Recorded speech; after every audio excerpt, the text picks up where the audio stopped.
Après 80 jours d'attente, les dirigeants algériens se sont enfin décidés à infliger une punition au gouvernement espagnol. Pourquoi cette punition? Tout simplement parce qu'ils n'ont pas digéré la décision prise le 18 mars dernier par le gouvernement espagnol reconnaissant la validité de notre proposition d'autonomie pour le Sahara.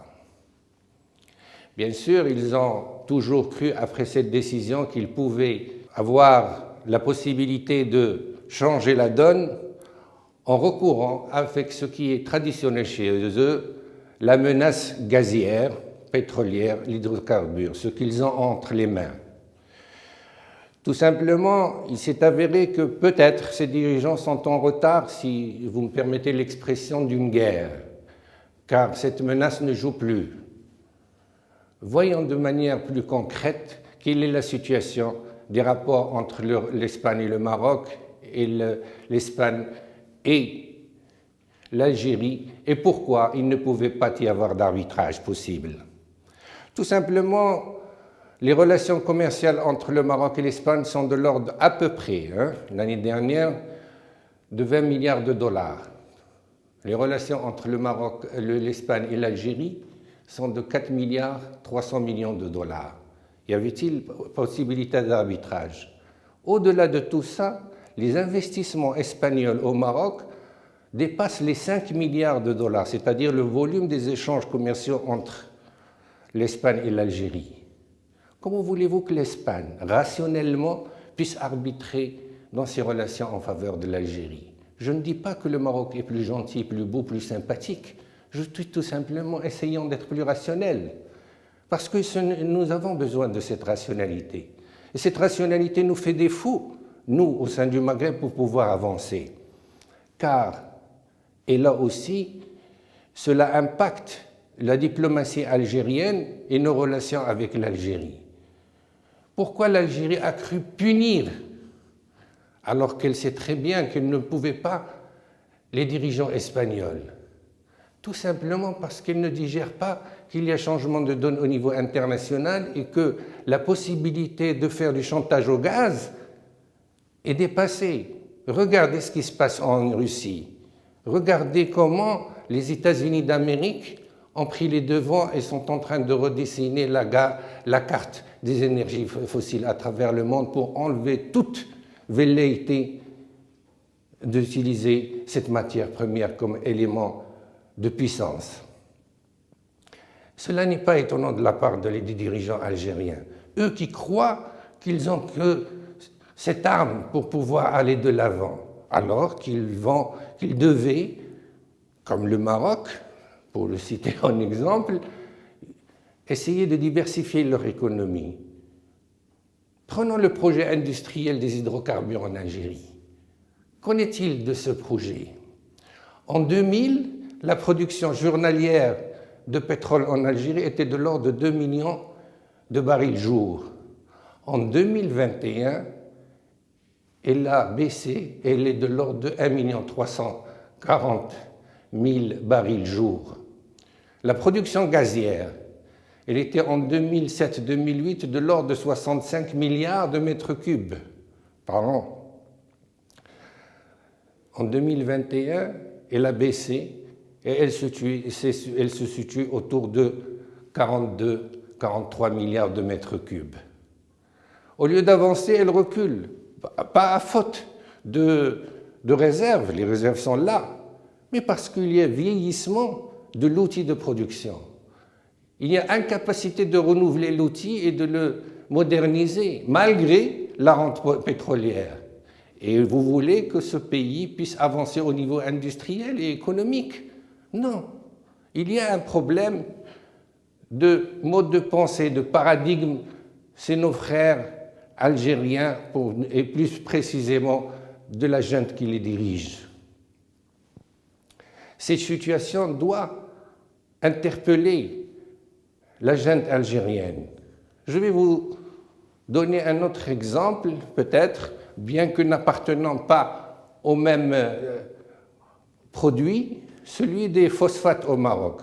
Nous avons un office des phosphates qui bouge, qui a un projet industriel, qui modernise son outil, qui va au-devant de marchés nouveaux, qui crée des entreprises en joint venture en Inde, au Nigeria, en Éthiopie, et qui fait des associations avec une entreprise aux États-Unis d'Amérique et qui projette de créer une entreprise au Brésil. Je dis à nos frères algériens, prenez de la graine.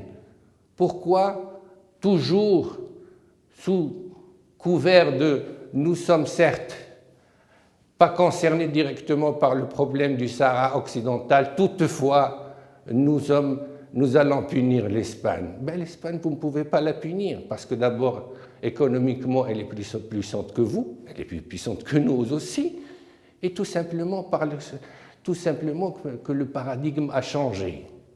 C'est ce changement de paradigme auquel j'invite modestement les dirigeants algériens à réfléchir. Car quelle est en fait la stratégie diplomatique ou la démarche diplomatique de nos amis algériens, de nos frères algériens, de la junte en Algérie?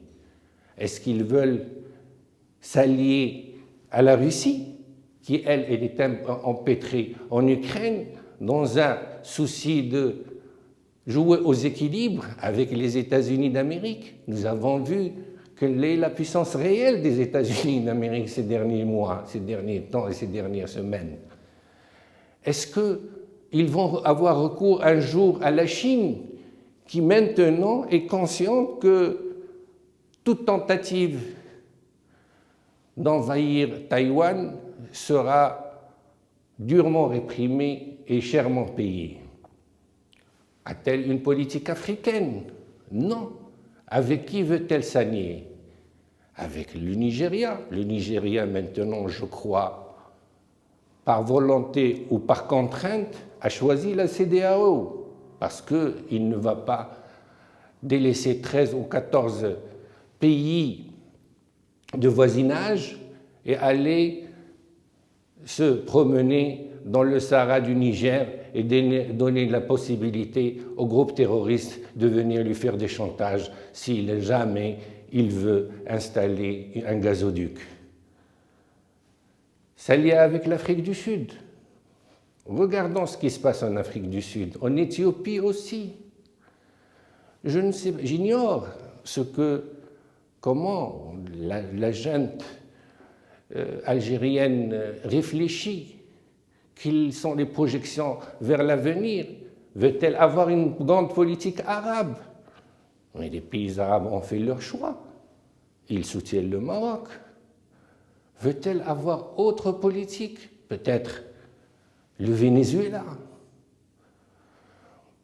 Ce ne sont pas des propos, loin de moi, sarcastiques, mais ce sont des propos d'interrogation majeure sur l'avenir de cette région. Il n'y a pas de possibilité de politique arabe, ni de possibilité de recréer un monde bipolaire où l'Algérie pourrait jouer l'arbitrage. C'est une époque révolue. Il faut avoir l'avenir. Il faut voir l'intérêt de l'Algérien, du consommateur algérien, parce que c'est lui le perdant dans cette tentative de ne plus avoir ou cette décision de suspendre le traité d'amitié et de coopération avec l'Espagne. Y a-t-il une solution? Peut-on proposer une solution? Un chroniqueur du 360 cette semaine a fait encore et encore une tentative de proposer une solution. Mais la solution, c'est le Maghreb uni.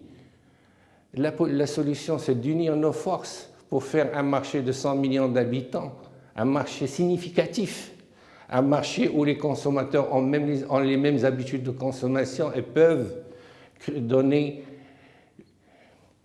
disons, lieu ou créer un marché à taille critique, susceptible d'attirer les investisseurs et de créer de la valeur ajoutée industrielle. Encore une fois, la junte algérienne se fourvoie dans ses lubies, se fourvoie dans ses rêves et ses nostalgies. On ne peut que le regretter, non pas pour eux, mais pour le regretter pour le Maghreb et les peuples du Maghreb.